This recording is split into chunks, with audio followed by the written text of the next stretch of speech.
Hey everyone, in this video, we're going to discuss the differences between Credit Karma and Experian.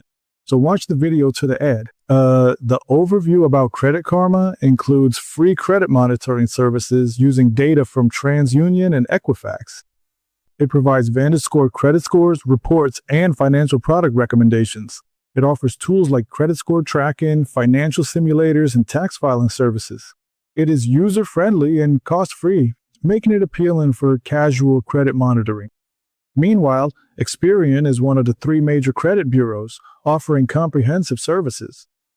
It provides FICO scores, credit monitoring, identity theft protection, and detailed reports.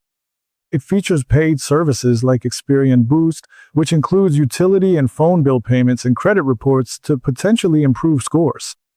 It offers tools for dispute resolution and deeper credit insights. So the key differences are that Credit Karma is best for casual users who value free services and financial recommendations, while Experian is ideal for users seeking detailed credit profiles, FICO scores, and identity protection. Now, regarding the target users for these credit score services, Credit Karma prioritizes cost and convenience for everyday financial tracking, while Experian focuses on robust credit and identity management for those needing deeper credit insights. So, what should be the deciding factor? Choose Credit Karma for free tools and ease of use, while going with Experian for a comprehensive and detailed approach to credit management. If you are new to this YouTube channel, please subscribe.